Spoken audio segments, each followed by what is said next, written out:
It is the most common finger injury in comp athletes. And it is one of the only injuries that I would say needs a proper break from any loading there.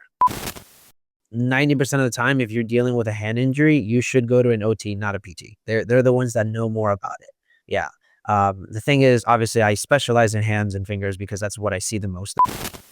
This might be a bit of a hot take on that, but I would say that the last one is probably the least dangerous. Climbing as a whole really overestimates the value of tape. Welcome to another episode of the That's Not Real Climbing podcast. I'm your host, Jenny, and I'm excited to introduce my guest for today, Miguel Zevallos.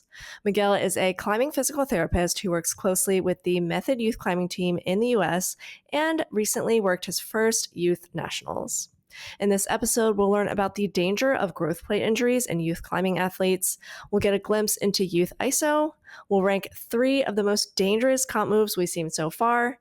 And we'll hear about his own journey trying to make the Peruvian national team. I hope you enjoy this episode with Miguel.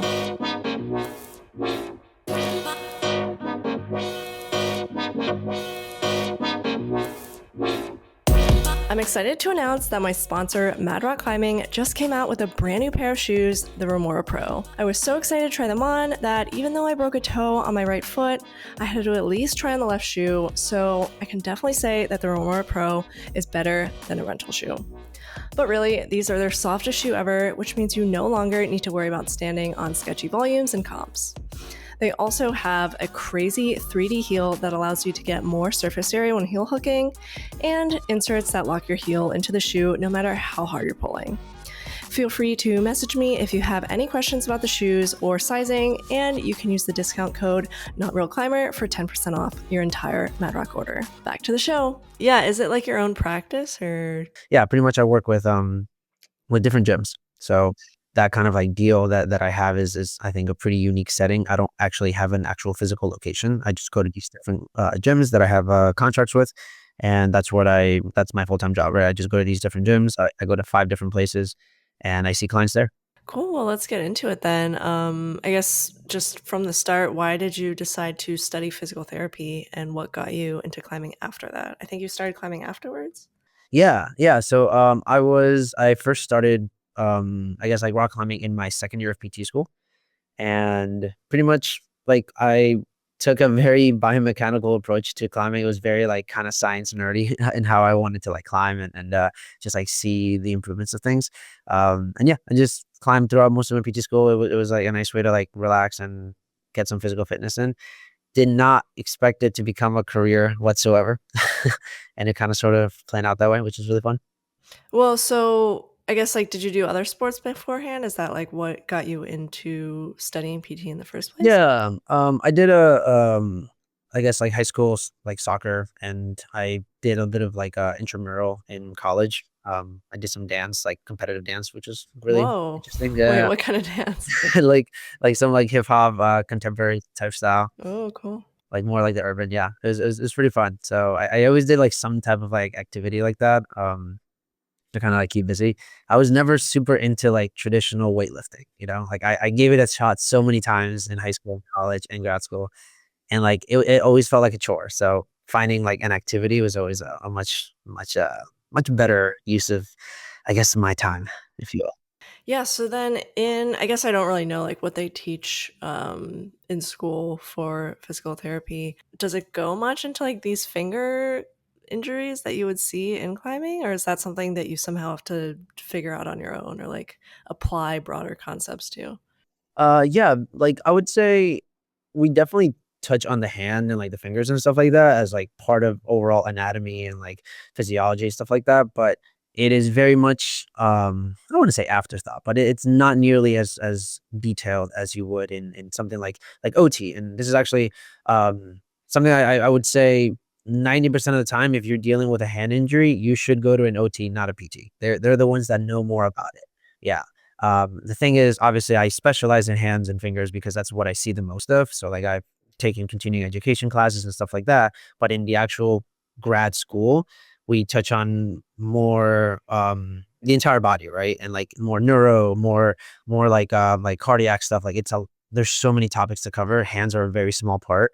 Whereas I think OTs spend like an entire, at least a whole class about it because it's all about like fine motor skills and stuff like that. Usually like strugglation and stuff like that. So we do to make a long story short. Yes, we learn about it, but it is a small part of one course that we take.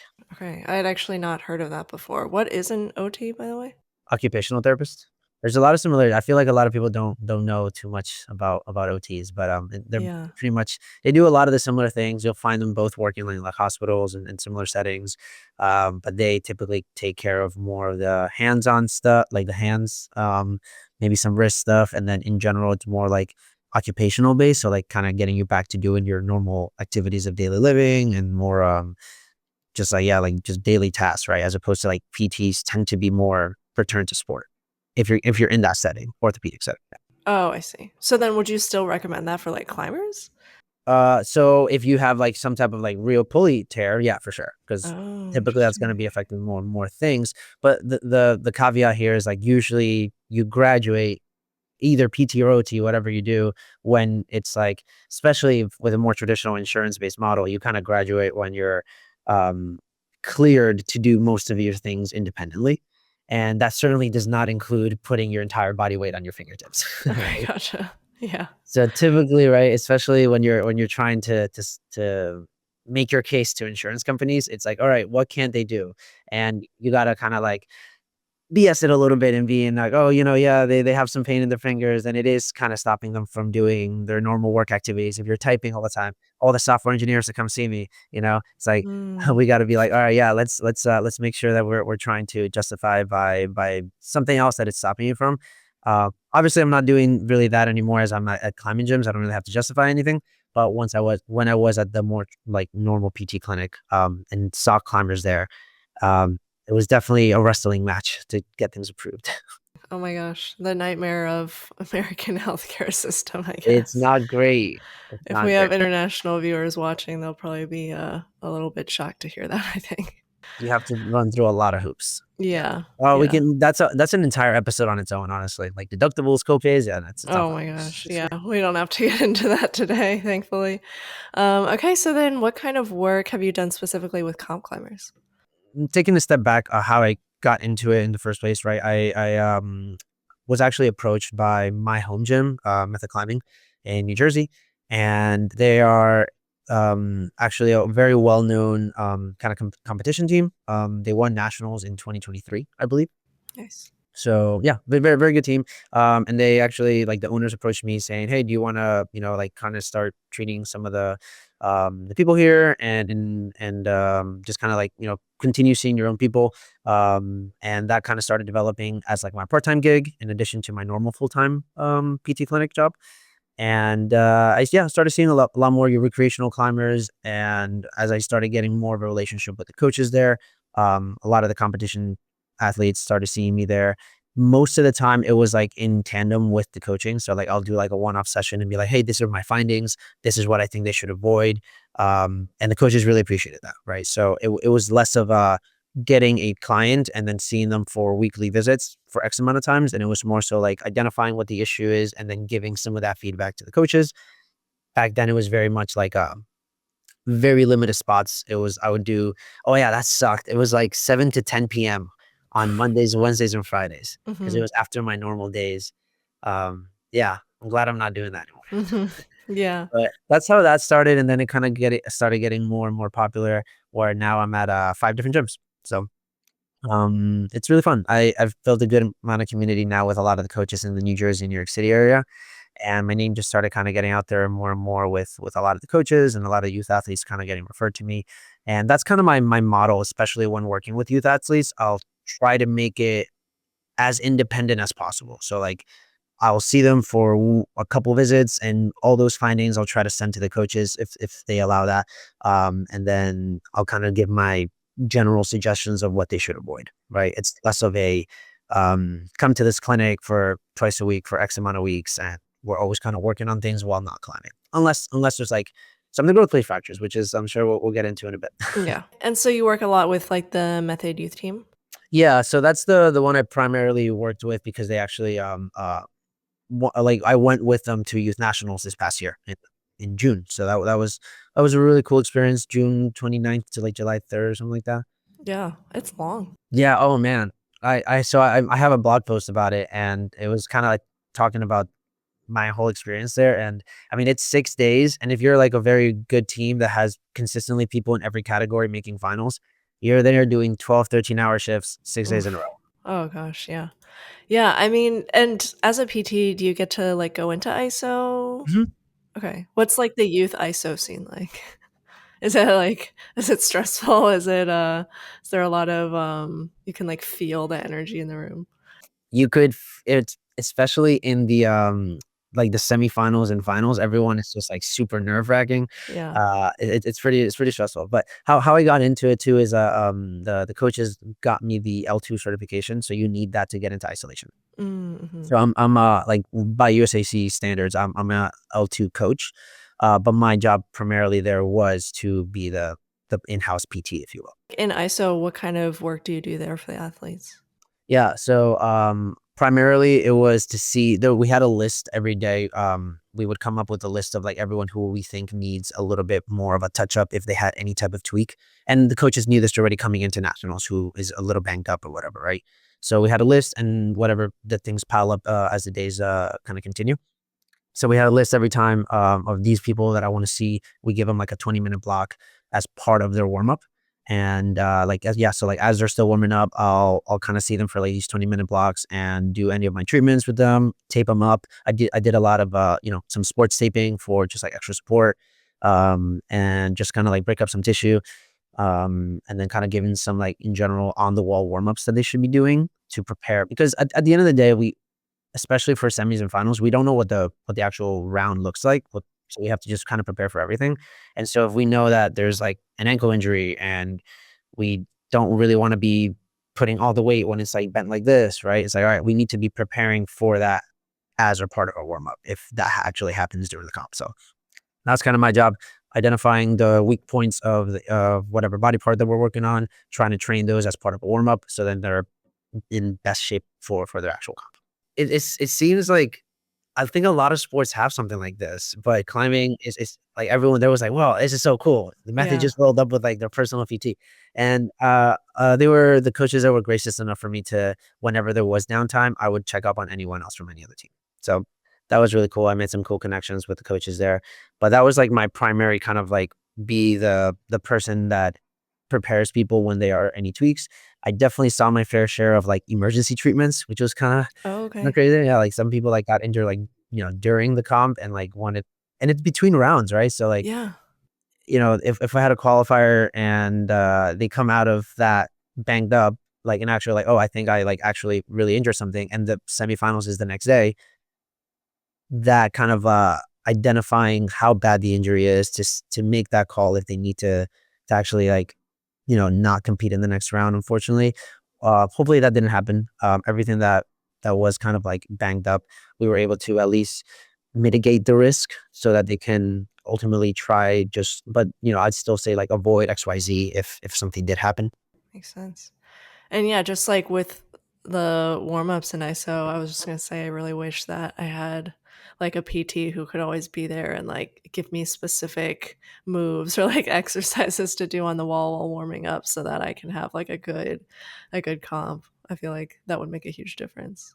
Warming up is like so hard when you have an injury in the back of your head.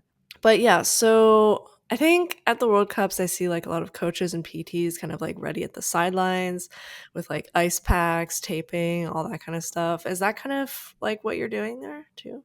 Yeah, we're in ISO, so something like cold packs wouldn't really work well, but Okay. there's definitely like kits, right? People coaches will certainly bring like kits of like taping, for bracing purposes or whatever, and then they'll have like a lot of like workout equipment, like portable boards, and so like some like rubber bands, right, to like warm up the whole body and stuff like that. So it's more like a workout kit. Method kind of brings an entire like a huge suitcase full of stuff. Yeah, yeah, they kind of pull up and just, like, take over an entire corner, it's pretty funny. Oh wow, it's intense. I've also seen people like get massages or like use massage guns mid comp. Like, is that actually helpful? So it's like the same idea as, like, depumping, have you heard of that? No.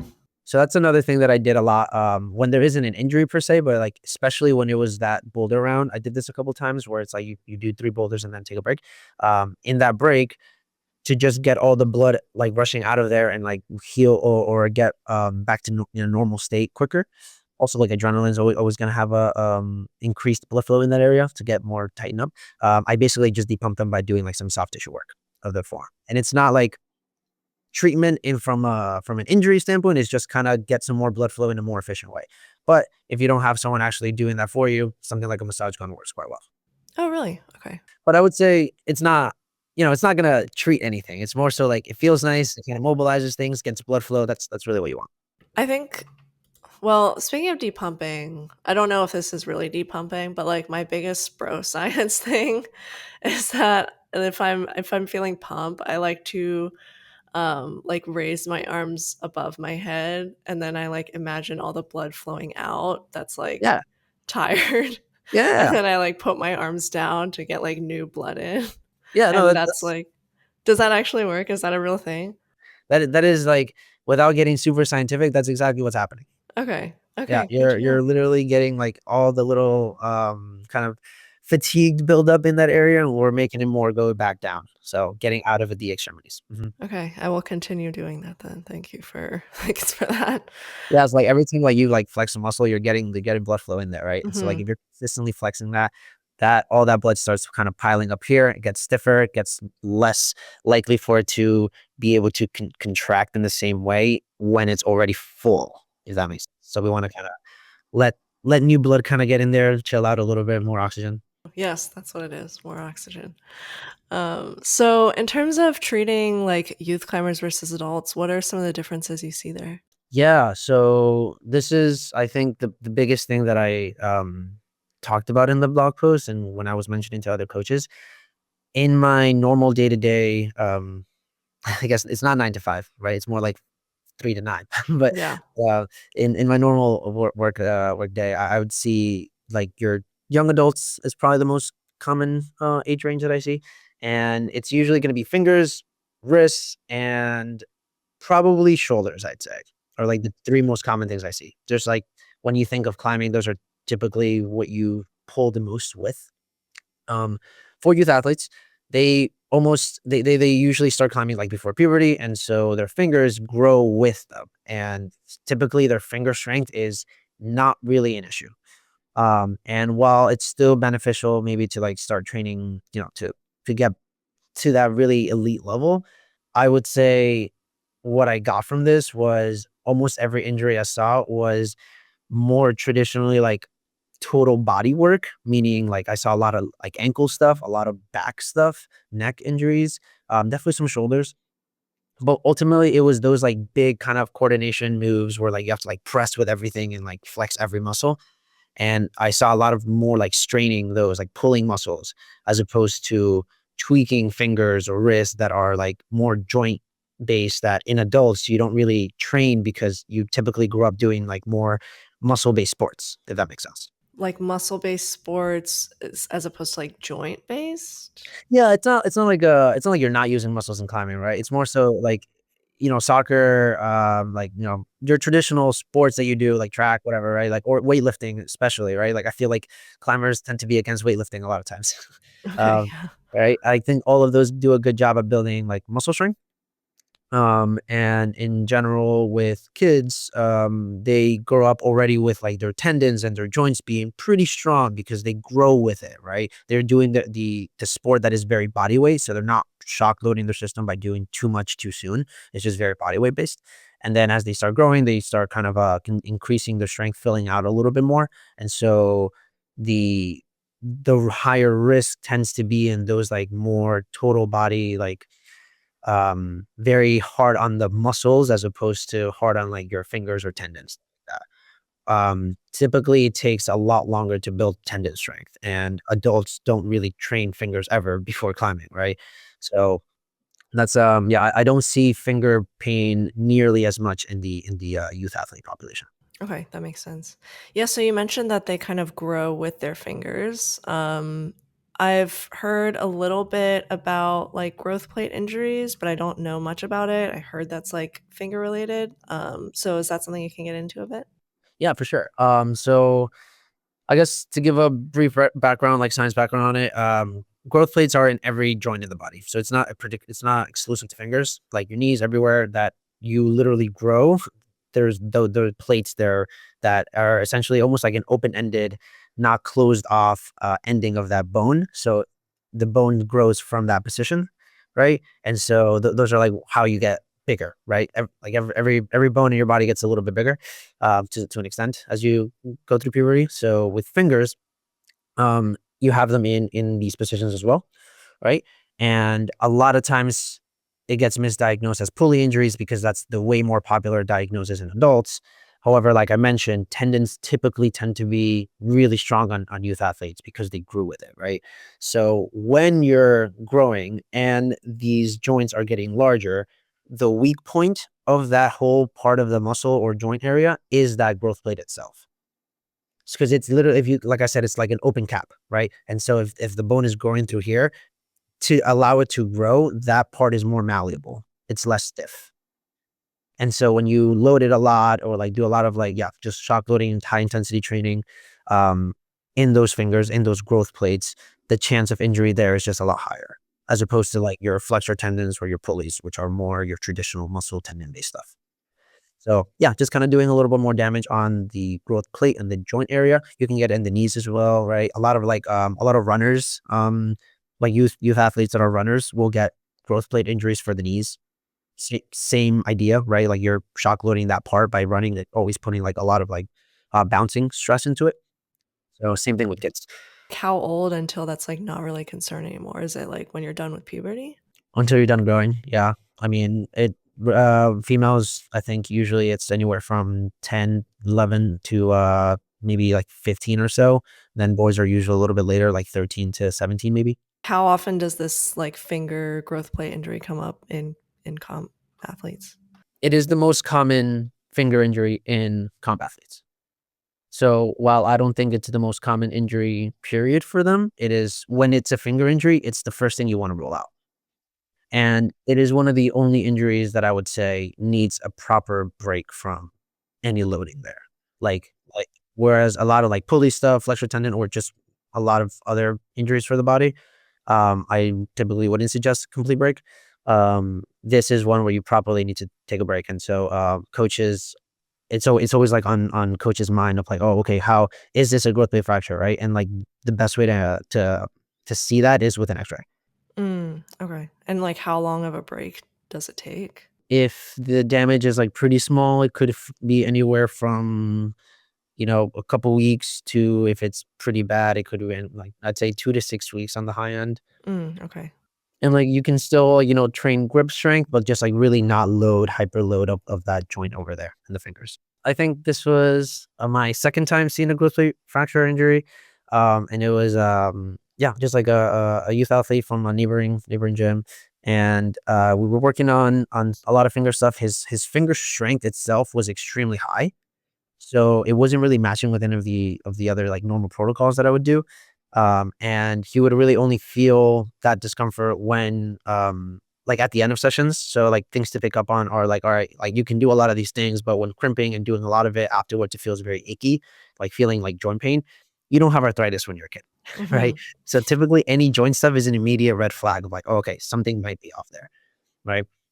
And so the parents were just like very um adamant that it was a pulley injury, and I had to like pull a few teeth to get an X-ray, and it was confirmed to be a growth plate fracture. Oof. Okay. So he Yeah, did have to like take some time off there. he did have to take some time off, unfortunately, but it was I think he was off maybe like 3 weeks or so, and then when he got back into the normal training, like he was totally fine.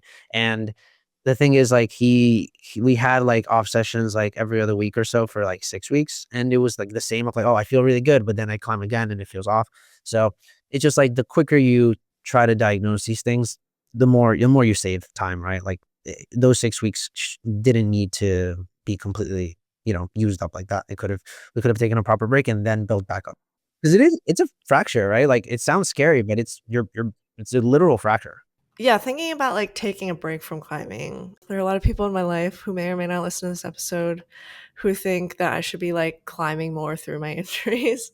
And my thought process is I'm not really in a huge rush, or even if I do have a comp coming up, I'd like rather have it be like a bit more healed than try to do like shitty, like half effective training where I like can't give it my all because like maybe I'll re-injure it or like make my injury worse. um I guess like what's the move, like what's the right move here? I think that's totally fine. No, I'm not gonna be like, no, you have to keep climbing. No, it's I think if you feel that um it's no longer really that fun to be climbing when you're constantly in a little bit of that discomfort, like, yeah, why would you continue? Like, just let things heal properly. I think my opinion is more so just um especially for injuries to the finger where there's very little blood flow. Um yeah, and then, like, yeah, the science with that is just, like, pulleys just don't have as much blood flow as, like, muscles, right? Like, tendons and ligaments just have less blood flow compared to muscles. They just won't heal completely with just rest, right? So you always have, like, you can take a rest in the beginning because it's uncomfortable, and then as you get back into it, just make sure that you're not getting back to what your normal was. You have to, like, load things back up slowly, as opposed to something like a muscle tear. You can literally, like, tear a muscle, and it's gonna hurt, it's gonna suck, but, like, after, I don't know, 4 weeks or so, you'll be back to 100%. It won't work that way with, like, ligaments. Timeline-wise, it takes longer to heal, but also, like, you could rest it pretty you can just take a proper break and then work your way back, and you should be totally fine with muscle injuries. Yeah, like ligament injuries, you have to be a lot more, delicate with how you approach it, that's all. It's pretty rare to tear muscles when climbing, first of all, but what if you do, right, and you, like, really, like, feel that kinda, like, almost like Velcro strap feeling, in that muscle, and there's, like, a lot of pain, a lot of swelling, whatever. If you take it pretty easy and don't really climb on it for a few weeks, and now it starts getting less painful and you can do most things at this point, and you're not really restricted in your range of motion, um, the chance of it getting back to 100% is quite high, as opposed to, a pulley tear where if you just take a complete break and let it heal like that, it'll have a lot more scar tissue buildup because it doesn't have a lot of blood flow. So, rest away, but just, understand that for some injuries that are more ligament based, you should be doing some type of loading after an initial break. In general, like what's the recommendation for like when you can start, like when you can climb on something? I guess, like, to be clear, anytime I work with someone, my one of my, like, interview questions or, like, consultation questions is, like, "What is your goal out of this?" In terms of, like, I'll have competitive athletes that say, "I have a competition in 2 weeks. I need to just get to the finish line," you know? And my approach there is gonna be very different than, like, "Okay, I have this thing in 3 months that I wanna be in good shape for," versus, like, "Oh, I just climb for hobby, for fun." And then, yeah, it's gonna totally vary based on what your goals are. But, as general timeline rules, I would say, I guess we can go by types of injuries. So I would classify, like, if it's more muscular based, anywhere from 4 to 6 weeks is pretty normal for you to be back to 100%. Um, like, tendons, depending on the severity of it, can take, say, onto 6 to 8 weeks, 10 weeks plus if it's an actual tear, and then ligaments can be 3 months plus if it's a full tear of ligaments. But like is that with like still being able to climb on it a little bit? If it's a full rupture, you definitely need to be taking some initial break and then doing some very light loading, and then climbing, I would say, starts in, like, the 2nd month or so. What happens if it is like a comp climber who has a comp in 2 weeks? I guess this kinda goes in a tandem, but this is a fun story. Uh-huh. I was, at a competition, at Method, actually, and they do, like, a citizens competition, and, there was a pro climber that came by and got injured during finals, during, like, the 2nd to last boulder, and he needed to just get a zone on the last one to podium, and I was, like, the PT on staff, if you will, not really, like, I was just in the crowd, but they always call me when anything happens. Okay. So Yeah. so I was just they made an announcement, and it was like, "Please come into the isolation area, Miguel." I was like, "Okay." So I went in there, and I checked up on him, and it was his knee. Right? And so he fell, twisted on his knee, and I was like, "Alright, dude, it's like a tear of, like, the MCL. Like, it's a proper tear, like, I can move it more than I should be." Whoa. Right? So I was like, okay, my honest opinion is you do not climb this fourth boulder. The risk of you if you fall into it right now, it's like a partial tear, let's say, and impossible to tell the extent by without imaging exactly. But I'm very confident that it's at least a partial tear. It's not a full because it's not completely loosed. But if you fall in it again, chance is quite high for you to finish ripping that off. So I'd say let's not do that. Like you can't really walk on it, right? And he's like, okay, but what if I land on just the good leg on that last one? Mhm. And I was like, what? And he's like, yeah, I looked at the boulder and like the first move is very static to the zone, and then after the zone you have to jump. But I won't do that. I just need a zone to get Oh, podium. okay. And I was like blown away at the level of like it's very smart, right? It's like he like understood his limitation and what he needs to do to get to that. And as long as I was like, I said, I was like, as long as you are very confident in your self-control to not go for any jumpy move. And when you do get to zone, you're going to let go and land on the other side and tuck. I was like, there's a lot of ifs here. But if you really want to do that, that's how I would approach this. So I tipped him up and I was like, that would be my opinion. Like I would probably not climb, but if you do wanna do that, do all of these things. And he was like, "Got it." He did it, he got the zone, and he hopped down exactly as I said, and I was like, "Wow, I respect it." Okay, nice. Yeah. If your mentality is like, "I need to get to this," like, if I've worked on it so because it's I mean, if some of these kids, especially, like, they worked all year for this, right? Like, to say you can't go to nationals is very heartbreaking, so, as long as you kind of say all the things that clears like my responsibility from like this is what I think. But if you want to compete, definitely don't do XYZ. So I gave those instructions to him and he followed that. And he was a little older. He was like I think 17 or 18. So I think you're able to better make those calls if you have more experience in the game. And he did that. So he understand he was like jumping on one leg to get to the boulder and Oh, jumping wow, it on was one that leg to bad. get back. Yeah. Well, I'm glad that he was able to pull out that podium. It was so wild to see because with the MCL tear, like, you can toe down pretty good, you just can't do any type of, like, drop knees, you can't do any real, like, heel hooks, or, like, put all your weight through it, but you can, like, use it, you can, like, use your glute and, like, push through it, right? So, I was like, "Okay, you can do all these things that are required in that boulder, technically speaking, up to the zone." And he could have walked to the boulder then if he wanted to. He wasn't able to put that much weight on it, Oh, like wow, like, okay. full weight on it. Mm. Yeah, he wasn't able to stand on that one leg. So it was a bad injury. Wow. Yeah, thanks for sharing that one. So yeah, going back to the youth injuries, you mentioned that a lot of the more common injuries you see now are like full body or like shoulder, back, neck kind of stuff. How do they go about preventing these injuries? Like, is there a strength training that's helpful for preventing these? Yeah, so that's a big thing, I'm trying to push more for. I think general strength training, the competitive team like method I think is like very good at doing strength training as part of their curriculum, if you will. They have like full on workouts, right? And they do like just general conditioning. I believe a lot more teams are incorporating something like this, especially at the national level. I was talking to some coaches and just like in the West Coast, like all over the country, they're doing more of a push for general strength training, and just like from me kind of sharing some of my thoughts, seeing the amount of people that I saw with ankle injuries, with back injuries, um, at nationals, like happening during the comp, um, they were all like, "Yeah, we're going to start implementing like ankle training." So that was kind of cool. Like I think they saw that in real time, made the decision for next year to start doing more ankle training. And it doesn't have to be too complex, right? It can be like 5 minutes of your warm up to just like work on some like ankle stability, static and dynamic, but we're at a point in competition climbing where we are really testing the limits of like what's possible. So we are always like trying to it's very like innovative with the how three-dimensional it is, right? And so it's rarely just like you place a foot and you engage the foot and you pull in.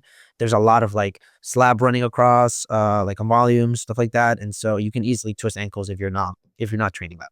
What does ankle training look like? It could look like anywhere from if you're trying to build static strength and just like be able to hold a position like all your weight on like a small jib versus like on a volume, just like standing on one leg and adding different types of loads. So like I personally like a lot of the around the worlds. You take a kettlebell, you stand on one leg, you take a kettlebell with the hands and just pass it around your body. Like in around behind the back and like this. So and you're doing that with just standing on one leg.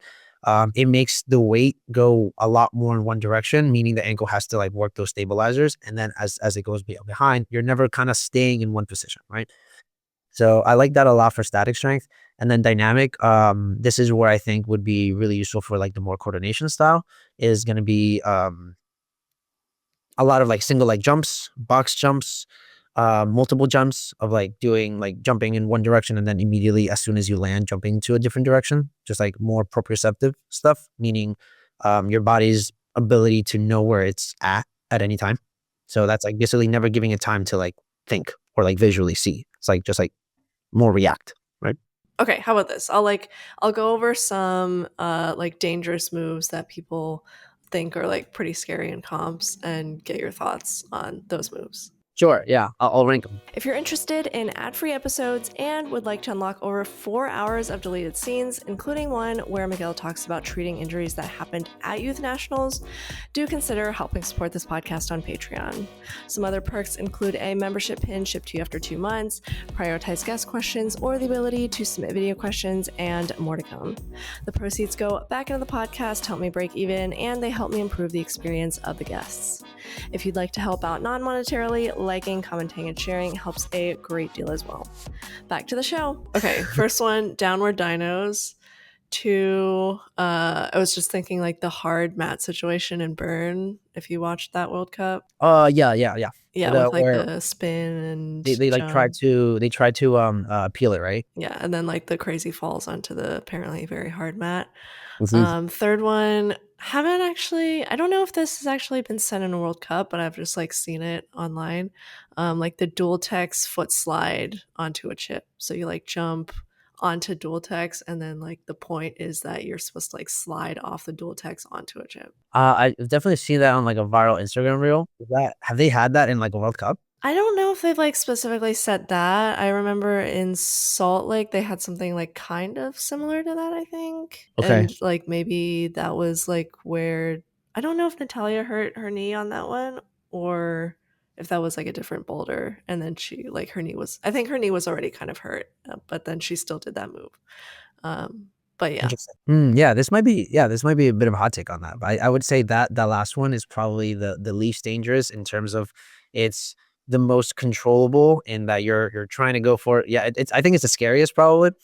You're going into like a fast kind of like stake a move that is a lot of like single leg strength and stability training that you can do and prepare for that isn't that specific to that one move. Like by training single leg ankle stability, dynamic, like shock loading, like jumping in different directions, right? All that stuff. I think you're at a much better chance at hitting a move like that. I think when it starts becoming dangerous and not advisable is when you can't control factors. Like, yeah, it's like outside factors that outside of control, right? So I would say it was the mat thing. What was the other one? Downward dinos. Downward dinos are I believe they're banned in IFSC, right? So they just added it back in this year. Whoa. Okay.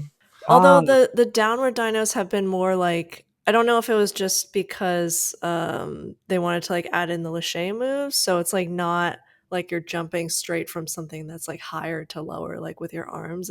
Oh, it's more It's so like the curve. yeah, Okay. seems like it. They haven't like said anything crazier than that. I think it just like Okay. goes a little bit down with like the Lachey usually. Okay. I'd probably go for this one next. The downward dino. I think you can train your tendons to be a little bit better at like dealing with the shock loading. However, physiologically speaking, you are absolutely more at risk at the fast eccentric component. Do you know what concentric versus eccentric is? No, let's get into that. Concentric is like, let's say my bicep here, doing this. I'm using my bicep to bring it closer to me. That's concentric. Lengthening is eccentric. So Mm. muscle gets longer, but it's still being used, right? So when you're doing like a jump and grabbing onto something, you're not just gonna have a full dead stop here. You're gonna like slow the momentum this way. There's just too much weight at you, right? Because you're falling on it with momentum. So gravity is also pulling you down.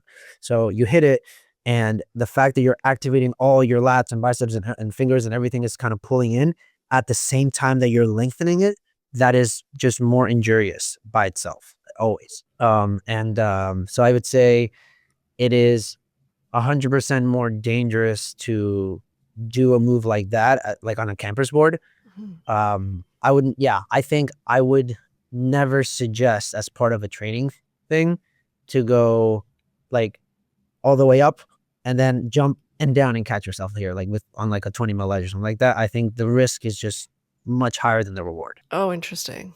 Yeah, Okay. you're really shock loading your fingers while they're trying to get lengthened. So I mean, I think if you have like a specific project and you want like bulletproof fingers, sure, we can work it like very lowly over time. But to 99% of the population, that is, it's not, the risk is outweighs the reward on that. You always have to like think about like athlete risk versus reward. So Mhm. I'm surprised that they put that back in, but I think it's probably the caveat of like if you're doing momentum with like laches and stuff like that. Yeah, I think so. And so then the worst one is the burn hard mat situation. Yeah, and not even the move itself, but I wasn't aware that the mats were significantly harder. I believe, yeah, like some people were saying that like they tried out like it's a different type of mat or something, but it looked like there was a bounce to it. So I would say we may have to like reconsider how good those types of mats are. Well, I've heard some like conflicting info about like how hard mats should be. I've heard that like hard mats can be better because then you're not gonna like risk I guess like hurting your ankle or like twisting your ankle when you land. Where like if the mat is too soft, like maybe you'll like land on your feet weird. I think if it's like a mattress soft for sure, like there's a lot more like give, Uh-huh. but I I don't think in most commercial gyms it's like soft to that point. Okay.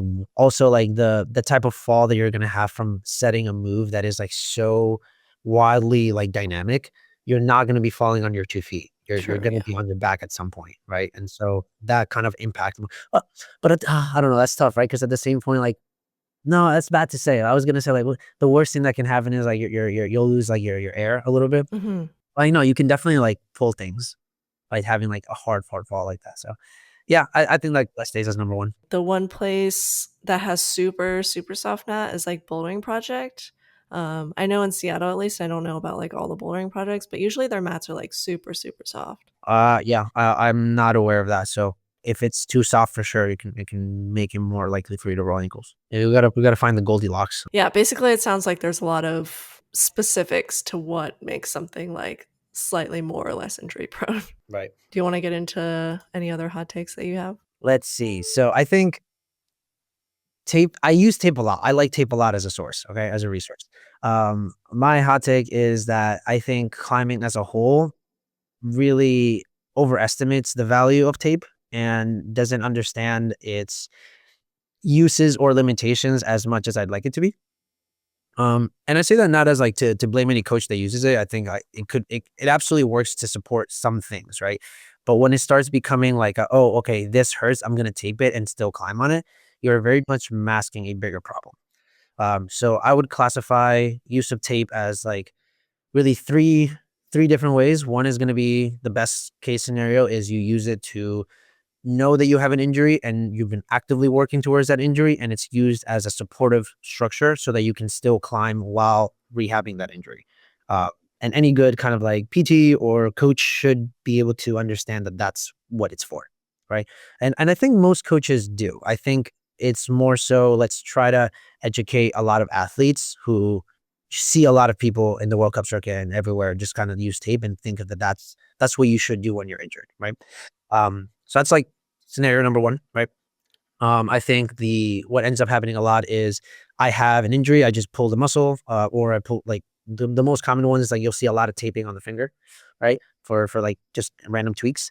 Um, when you use it to like, oh, this hurts when I do it, let me put a tape on and it feels a bit better, and you just continue that. It it protects the pulley a little bit so that it's and for any body part, right? But let's use the fingers as an example. It's protecting it a little bit, giving it some more support by like 10% or so. But if you now have a feedback mechanism of like, oh, cool, I can do this with less pain now, you're going to try a little bit harder, and the tape is not going to completely withstand the load anyway, right? It just gives a little bit more support, but if you like hit that threshold, let's say you can pull 50, like normally you can pull 100 pounds on this, but because you're a little tweaked, now you can only pull 80 pounds on it. With tape, let's say you can pull 90 pounds on it. We're making numbers up, right? But let's say that that's the case, right? And cool. Now what used to kind of hurt me doesn't really hurt me until I get to like my max level. But let's say I'm doing that and a foot slips, and now all of a sudden all that weight went into there. We easily surpass that 100 pounds, and the chance of re-injury is much higher. Hmm. And we wouldn't have that if we had a little bit more of a kind of real feedback from the hold, from what we're feeling. Does that make sense? Okay. Yeah. That makes So sense. I think a lot of people use it in that way of like, I have something going on. Let me just put this on. It'll make you feel a bit better, and then do whatever they're doing at normal level, which without trying to acknowledge that they do have something that they should actively work towards. And then the worst case scenario is when you use it when there's nothing wrong as a preventative means. Okay. I think that Oh, creates a that's the really worst. bad, yeah, I think it just creates a really bad dependency on something that is not doing anything. Hmm. Okay. I guess a lot of people would continue like taping. I guess I've done it just because like I have been doing it and then I don't know when I can stop Yeah. doing it. Like I don't know when it's healed. And that's like the main question, right? That's why if you work with a professional and you kind of have like guidance throughout this whole time, that question is easy to answer because they'll know where you're currently at and what your goal is and how you've been progressing, right? If you're doing self rehab and it feels a lot better, but you've been using tape this whole time, it kind of gives you a false sense of security of like how good is the structure actually, right? And then if you just can kind of continue using that support for X amount of time after the injury is fully healed, you feel that you can never quite push to the limit without this. And it's just, again, giving you a little bit more of a snug fit, it's not really taking any load away from it though. So that's all. I think I would always encourage if there is no pain when you're climbing with tape. Um with whatever thing, right? And you've been doing that for 2 weeks is like my magic number. I like 2 weeks for seeing changes, right? If you're doing that for 2 weeks and you haven't been feeling pain for 2 weeks, try climbing without tape. And if the pain starts coming back, then it never healed properly, and we should take that seriously. If you just if your cycle is like, okay, I did this for 2 weeks and then I climb and without tape and it kind of started hurting again, and your response to that is, let me just put some tape on it again, that's what I mean of like you're consistently masking the problem, right? Mm-hmm. And that's the bad part I think about taping that I think a lot of people tend to fall into. That makes sense. Okay, I think one of the other hot takes you had mentioned, you said most injuries don't require time off the wall, and knowing how to prevent it from worsening will save you a lot of frustration. So, how do you prevent it from worsening? Yeah, that's the difficult part, right? This is how do you so I think the only things I would say need a complete time off the wall is like full tears or ruptures. Whenever you see like deep bruising or changes in color in whatever structure you're looking at, or if there's any numbness, usually that's a sign of like some type of nerve irritation. But basically um any type of pain that isn't mechanically driven. And what I mean by that is if you can recreate the pain by doing something that's mechanically driven. If you're just if you're just having, like, pain without doing anything, it's just kinda like a burning sensation, that's when I'm like, "Okay, that's a red flag. We need to take some time off slash get it checked out," right? But if it's like the easy example again, let's say that you pop a pulley, right? Um, it shouldn't just be in constant pain. If it is, you probably did some more damage to, like, all the surrounding structures. You should really only have the pain when you're actively engaging that flexor tendon because that puts pressure onto that pulley. Does that make sense? Mm, okay, yeah. And so whenever you deal with more systemic issues, which is your non-mechanical based injuries, so like numbness, like if you have like a lot of like deep bruising, like discoloration, all of that is like more blood vessel injury, stuff like that. That's when I get it checked out. When it's purely mechanical, um, you typically want to be doing some type of loading for things to heal properly. Otherwise, there will be a buildup of scar tissue. So the body's really good at healing itself, but it heals itself in like a very short-term aspect. If your goal is to continue climbing at a high level, you oftentimes don't want to take a complete break and then just kind of hop back into it because it more often than not didn't heal quite correctly. And fractures, I would definitely take a break for fractures. Okay, makes sense. Okay, good to know the differences between what you should and shouldn't take a break for. I guess if you aren't taking a break, how do you know what's too much? I would say pain, like pain theory, that I tell to all my clients is if you feel that there is pain when doing a move, that is, I would say, I would classify it as sharp. So sharp meaning like it kind of like shoots up or down wherever you're feeling it, or like an immediate 0 to 100 pain. That's red flag. Don't do that move again. We're not ready for that yet. The body's just telling you, okay, cool, let's do something easier or something not as aggressive. Um, if the pain is more dull, which is like kind of like creeping up on you, and it gets worse with more reps or longer time that you're holding that hold, stay up to about like a 3 out of 10 is usually my benchmark. If you get more than like a 3 out of 10 dull achiness, that's another time to take a step away, take a break, try it again. Um, and if that continues, we know that that's too much, right? If it stays up to a 3 or less and it kind of feels that dull achiness, but it doesn't get any worse with prolonged time. In fact, it actually gets a bit better. That's the sweet spot. You want to feel a little bit of discomfort, right? You want to feel like you're trying a little bit. The tissues are clearly telling you, like, no, I'm not at 100%, but I need some of this load to get better. That we want to stay in that like 1 to 3 out of 10 discomfort when we're doing things. Up to a 4 maybe, right? But yeah, anything that is like sharp goes to 100 really quickly, or gets worse with more repetitions where we want to stay away from those. And then afterwards, if you end a session and let's say you never got to sharp pain and never got to over a 3 out of 10, and you end the session and it feels sore, and that soreness goes away within a couple hours, you did just enough. If that lingers until the next day, you did too much. I see.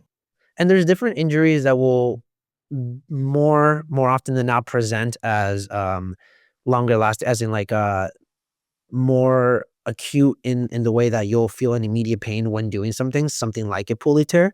You don't need to it'll be pretty obvious. Like you do a move and that'll hurt, right?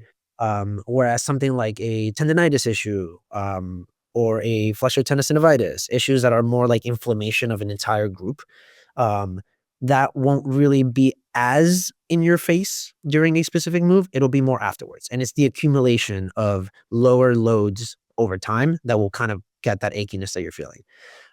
Those tends to be the more frustrating ones. It's less obvious to catch on your own, right? And so working with a professional there is obviously advised. But that my advice stands true of like if you feel a little bit of achiness afterwards and it goes away in a couple hours, we did good. That like call that a good session. Let's stay in that pocket. But if you never get to that pain level, you don't know what you can do, and it'll just start kind of healing slightly correctly. That's all. Thanks for going into that. Okay, one thing that I thought about with like youth athletes, I feel like I've talked to a few youth athletes. Sometimes I ask about like what injuries they've had, and a lot of times I just hear like, "Oh, I've like never had an injury." Is that like the most important thing, like not getting injured? Because so many people I've talked to, it's just like, "Oh, I've never been injured." Like, wow, what's the nice? Yeah. I don't know. I have this thought in my mind that like once you've injured something once, it will always be just like worse. Like you can rehab it as much as you want, but it will always be like worse. Okay. This is another thing that I kind of like tell a lot of my clients with like recurring injuries, because I think chronic injuries are like the hardest to deal with from a provider standpoint, because it's less of a blank manual of like, okay, if this and that, right? You have to like look at the whole kind of history and like your current climbing volume, intensity, what you're doing on the rest days, all that stuff, right? So I always kind of go with the side of if you injure something, if it's a tear and it kind of healed, it's for the most part fine now, but like it always feels a little bit off. It probably healed in a way that it never really got to that 100%. So it always got to like 90, 95%. And then your body got really good at like making up for it.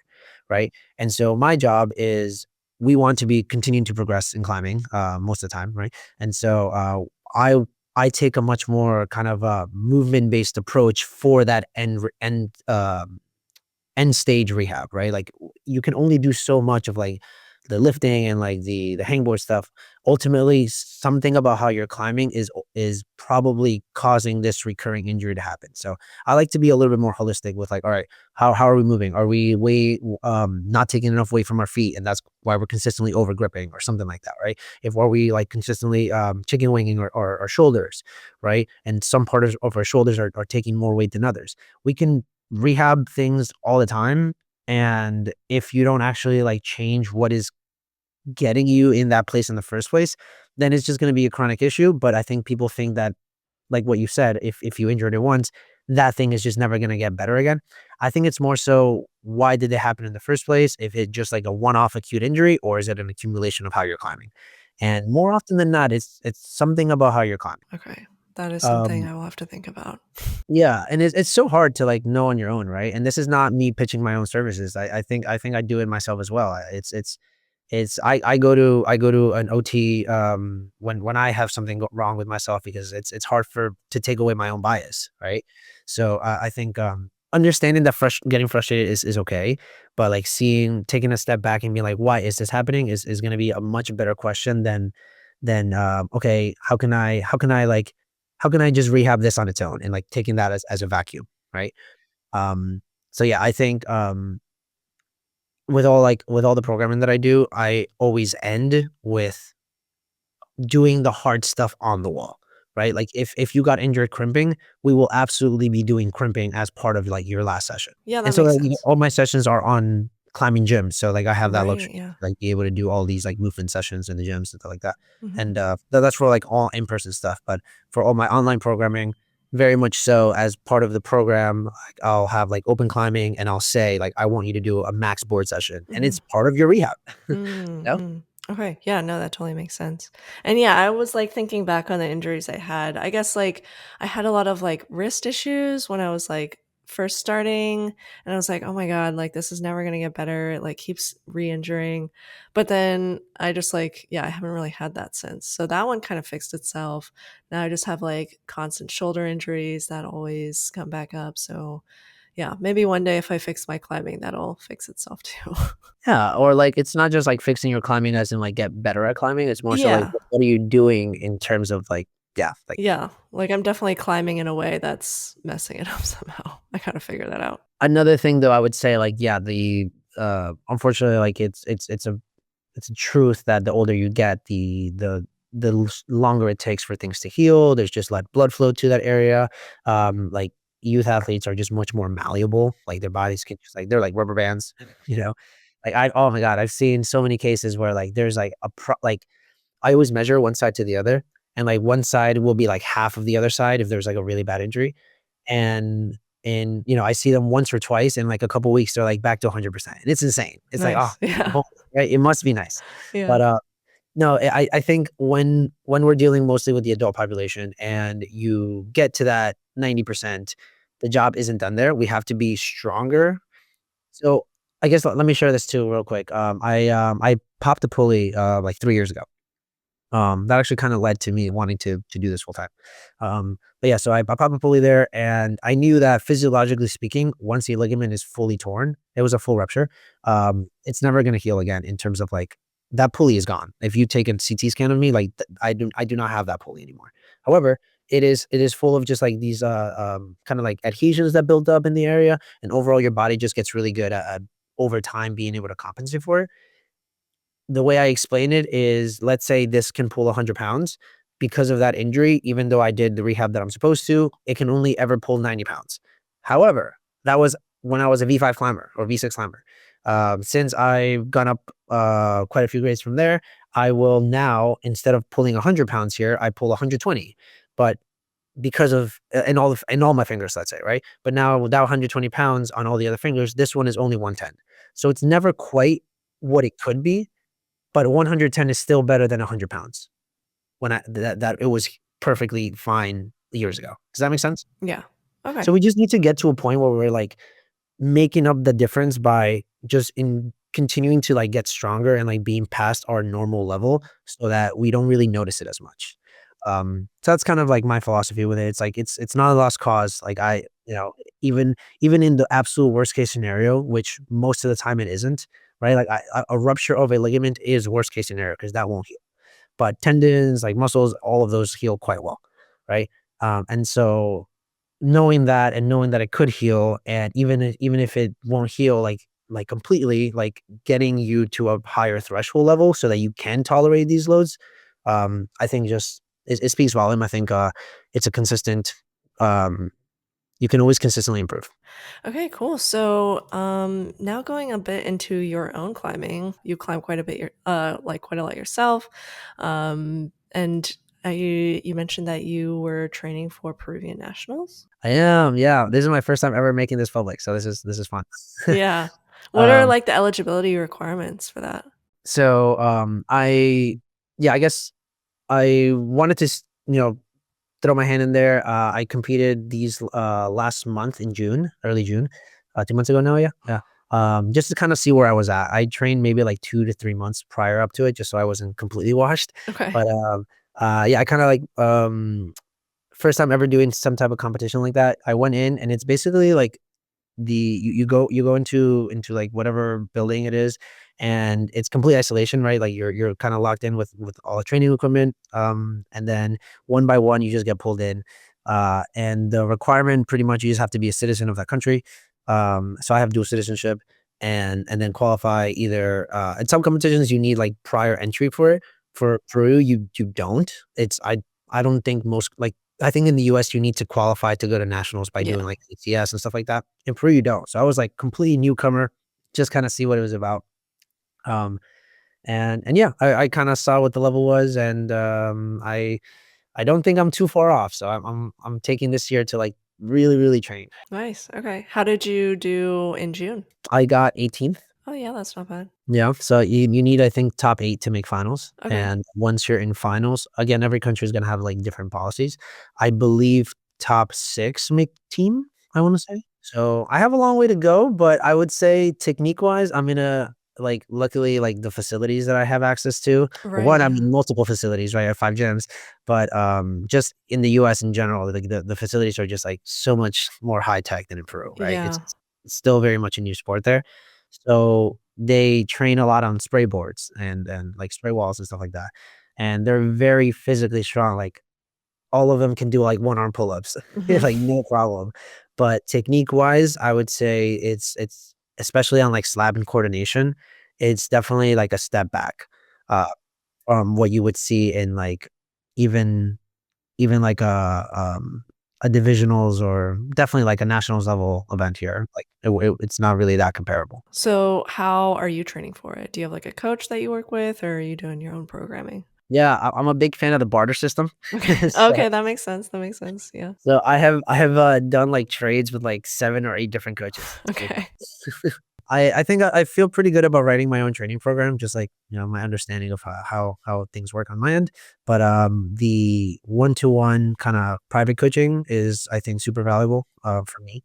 Having someone, like, pinpoint what I'm doing wrong and just kinda, like, coach me through it is, like, really, really good, so, yeah, I currently, I've worked a lot with a couple, coaches, like, in the area, like, more consistently, but, a bunch of times I'll do, like, one-off sessions for a bunch of people. So, what's your training look like, or what's like the biggest weakness that you're working on? Physical strength by far. Oh, really? So, Okay. I thought I was a pretty physical climber, but they are like, they put all their stats in physicality into Okay.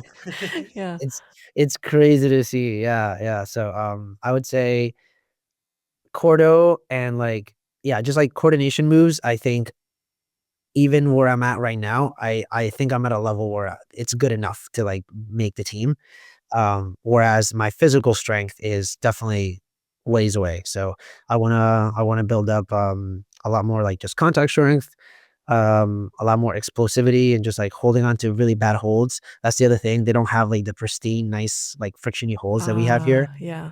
so it's just, like, just squeezing really hard on bad holds. Yeah, so, like, at the comp, did they set a lot of, like, physical stuff that you couldn't do? Yeah, so, like, I'm sure you're aware, right? Like, usually here, there's, like, 1 physical boulder and, like, the other 3 are, like, more technique based, right? Like, usually a slab, a cordo, whatever, right? There, they had 3 physical Oh, boulders, dang. 1 slab, and 1 cordo. Oh, there were 5. Yeah. Okay, interesting. for the yeah for the qualifiers. Yeah, I would love to see videos of that later if you have any footage of you doing the competition. The only footage I got was my grandpa taking it, and it's like Oh, a little like camcorder. It's really bad, but it's very nice of him. well, yeah, best of luck to you this year. Yeah, it'd be really cool if you made it in. What's like, do you have like a final goal with that? Like make the team go to like World Cups or how does that work? If I make team, I can then go to any of the World Cups, right? So once I do that, I believe there's only 2 slots per like, I've obviously changed this, so it's only 2 slots per country unless you have people in the top 50, which, we don't. So, yes, it'll be 2 per competition. The thing is Peru doesn't have a lot of budget, so they'll send, like, the top 2 people to a few of the comps, and then the rest, they'll run out of money and be like, "Alright, well, anyone else down the pecking order, if you wanna go, you have to, like, sponsor yourself." And that's where I come in, right? Yeah. So, I think I'm in a lucky spot where I think, I'll definitely take my chance when yeah, I think definitely they wouldn't sponsor any of, like, the Asia World Cups, so I would wanna go to maybe a couple of the European ones, one of the Asian ones. I think it'd just be super fun as, like, a just like a getaway, like a I when am I ever gonna have a chance to, like, do an event like this and also just, like, treat it as, like, vacation, like, while I'm there? Plus also, I think it just kinda looks pretty good from a marketing standpoint, right? That, like, a climate specific PT is also a World Cup competitor. That's Yeah, kinda cool. true. That'd be really cool. It'd be really cool just to like get like see like where the other competitors are at and then see what the level is like. I think it's a really good experience. It'd be really fun. Like I said, I think I never thought this would be nearly as possible, so I really only started training, like, a few months ago, to yeah, I think everyone kinda hits like, a plateau at a certain point, right? So, to me, that was, like, the V8, V9 level is where I kinda hit the plateau, and so I think trying to, like, really push it from here requires a lot of, like, dedicated training and things like that. So, I'm excited to see how far I can push it, and if I can make team, have a really cool experience at a World Cup, I'll definitely take a lot of cool content about it. No, that would be really sick. Yeah, good luck to you. That'd be awesome. A Thank you, dream. thank you. It's not gonna be until May, so I have quite a few months to train. No, that's a good amount of time. Yeah, you there's a lot that you can do in that amount of time. Yeah. Awesome. Okay, cool. So let's get into some of the audience submitted questions. The first one, what advice would you give to PT students looking to work with climbers? I've had, like, 3 different cold emails asking me about this, Oh, which is really? Okay. yeah. You can answer it all here. Yeah, I would say, first of all, like, assuming that you're already, like, in PT school and everything, or trying to get into that, understanding that, like, m probably social media is, like, the one thing that got my name more out there, so if you, like, don't really wanna use, like, social media at all, you just have to work a lot harder for, like, building connections, like, in that industry, in general. But it turns out to be a lot of, like, yeah, if you can build connections with, like, the gyms that you're working at, that helps a lot. That's, like, you're gonna make a lot of people, like, within that community, like, pretty happy with what you're offering. Also, the there's a lot of continuing education classes that you can take because, as I said, there's not that much focus on fingers and hands on physical therapy school. So, I would definitely recommend doing, like, continuing education classes. There's a lot of great resources out there. I took a class with Jerry Baggy. He's known, I believe, as a climbing doctor on Instagram. So he offers like courses for PTs to take, or actually PT students as well can take it. And it's basically like PT for climbers specifically. That's what the course is. Um, so yeah, I took that course. I took a couple other stuff that is like more like manual driven, more for hands and wrist stuff like that. So it required a lot of like deep research on my end because it's not something that gets taught too much in school. And then really applying that with the local community in my gym first. Eventually, social media started like getting my name more out there, and then kind of grew from there. But it was a grind. I would say I posted things on my social media, started, I believe, February of 2022, and I didn't see my first, like, client until I think it was, like, October of that year. Wow, yeah. Social media is a grind. I think we all know that. Social media is a It grind. is not so easy. Okay, so next one, what are the pillars of a strong climbing warm up? Oh, that's a great question. Uh, Yeah.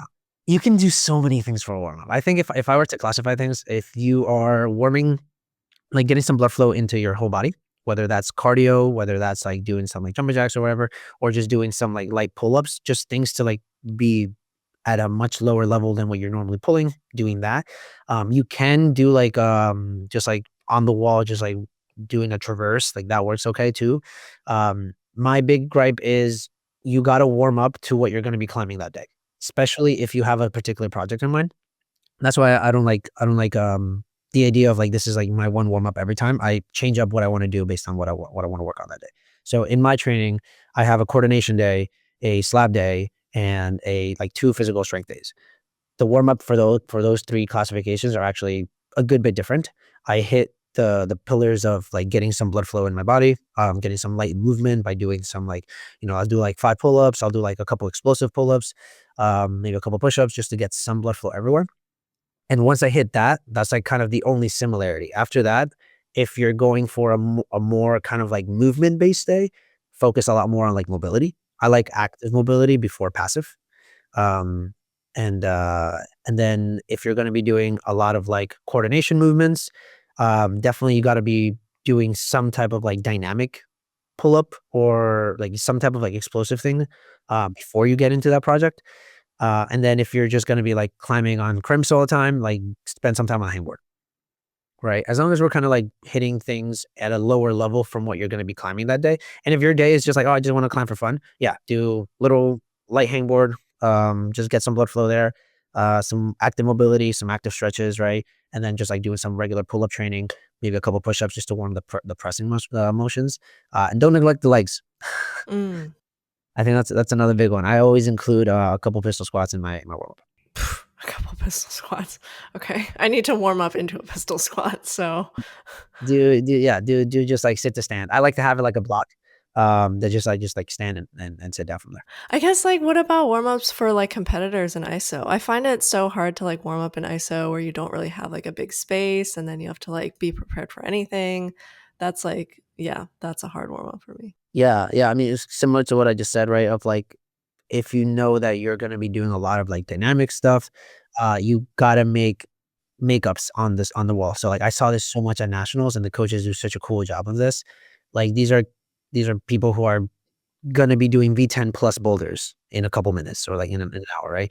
And so with the things that are available to them, they're like going from one hold to a boulder that is like has nothing to do with it, right? Just like different crosses, but just making like makeups of moves that I think will get the body moving in the right way. It's gonna be super cool. So I usually spend like 5 minutes on the spray wall. If your gym doesn't have a spray wall, I would just do like some like light, like, whatever grades you climb, like a grade or two below your flash level, climb it at least once very static and once fast using momentum. Okay, cool. Last question. This is a little bit general, so I'm trying to think of how to ask this. Well, so the question itself is, what exercises do you recommend for injury prevention? Of course, there's a bunch of different exercises for whatever injury you're trying to do. So maybe pick like 2 most common like comp injuries and what exercises you would suggest for strengthening those. For specifically for calm climbers, We could just do like climbing in general. the most common thing I see is fingers. So I think if you don't do some type of hangboard or like block pickups as part of your warm up, you absolutely should. My biggest gripe is when you just like warm up on like, B0 to twos on jugs and then you hop into a crimpy climb after that. You did not warm up your fingers at all, right? Like you're just pulling on like bucket handles. So that doesn't do anything to your actually pulleys and flexor tendons. So yeah, if you don't already do some type of hangboard, let's definitely incorporate that. That'll it's actually there's a cool study that was posted that says that the most optimal, meaning optimal, they define as the chance of injuring that tissue is negligible, or the with more warm up, it does not make it more warm, if that makes sense. Like it's as warm as it can get. That's how they define optimal. Like the tissue has as much blood flow as it wants to get, as it can get. And so at that point to you doing 30 more minutes of climbing, it's not any more warm. So that's how they define that. And they said that to get to that point was between 100 and 120 moves. Whoa. Okay. So and like with move, it can be like, yeah, just like you're on a wall and like, 50 to 60 moves per hand. That's like your optimal warm up, right? And so I think that just puts them into perspective of like, we probably don't do enough this is for specifically for pulleys. So being that pulleys is probably the most common adult injury that I see. So like 100 to 120 moves of like crimpy, like smaller edge moves, I guess. Yeah, I wouldn't call it like super small edge, but like Sure. Yeah. anything where you're like actually like engaging in, yeah. Yeah. And so you can do that. You can, instead of just doing so many moves like that, you can do a lot on the hangboard, you know? And like if you do like a 7 on 3 off repeater, how can you classify 7 seconds as like one move, right? It's so hard to like then we're like getting super like picky with this type of stuff. But I think it just helps to pose a bit more of like a bigger picture that we more likely than not don't warm up the actual flexor tendon enough before we get into our performance part. So keep that in mind. Just do like a few hangs on the hangboard, or if most of your warm up happens on the wall, just make sure you're intentional about like pulling in. And you can like pull in and grab like crimp a juggy hold, right? Just like you have to be intentional with it. What about like what's like the most common comp injury and exercise you would recommend for that? I think shoulders. Oh, yes. Um, yeah, you're a fan of shoulders. Oh Well, yeah, it's just that my shoulder. shoulder is always injured. So if I could, get an exercise for that, that'd be great. Yeah. Okay. So there's a ton of like shoulder, rotator cuff strengthening stuff. I think I see a lot of people like do like the kind of like this stuff with the band or like external rotation. I, those are all good for warming up those muscles to start firing. But I do think most of the time shoulder injuries happen from dynamic movement or like, yeah, just like moves that are like more three-dimensional. And so what I mean by that is like if you're like at a Gaston and you're pulling this way, but gravity's pulling you down. So there's a lot of kind of forces acting on the shoulder. And by doing just like one move against resistance, you're just working one axis, right? And the shoulder moves in all three axes. So because it's such a movable joint, like fingers only bend, right? And extend. The shoulders can go forward, side, and then rotate. Right. So because of that, it makes warming up the shoulder a little bit more nuanced, and that you shouldn't just work one move at a time. Does that make sense? Like one move at a time being like if you attach a band here and you go against the band, that's one axis, right? Right. So what I would suggest is um, taking like a band and like pushing against it. Like if there's like a loop or something like that, and then adding other movements to it. So like you can go up, you can go to the side, but doing the same type of motion of external rotation, because that's what you're using a lot of to keep you on the wall, but in different positions with movement. Hmm. Oh, I okay. like I that a haven't lot. heard of that I one. think that's a big one for injury prevention. Okay, perfect. Um, and then going even a little bit further, like on the wall, like do some like little jumps to jugs and just kind of like, or jump to a bar, right? Just the fact that you're like trying to activate with zero lag, right? I Mm. think will help. All right. Well, that's all the questions I had for today then. Thanks for joining me. Any last minute like thoughts or words of wisdom you want to get out there? No, I think no, this is really fun. I think just the more on if you want to be like for the students or people that want to be in climbing PT, I think it's a really cool niche that I've built out for myself. And if that's something that you want to like follow, like for sure do. I think we need more climbing specific PTs. I'm hoping that this becomes I think the sport has grown a lot, but I hope it becomes like an NCAA sport at some point. And then when that happens, there's a lot more money in the game, and then we can actually we should be having a lot more attention to like health of athletes, and so hopefully this is the beginning of something really cool, and I'm glad that I'm taking part of it. Hopefully a little bit with Awesome. this. Okay. And where can people find you? So on Instagram, I'm at climbing.rehab, and my website is climbingrehab.com. Super easy to remember. Nice handle. I feel like that's a hard one to get. Yeah, right? Yeah, there's a little dot because I think climb was taken, but Yeah, that makes that sense. was kinda cool. Yeah. Okay, cool. Well, awesome. Thank you again. It was amazing to talk to you.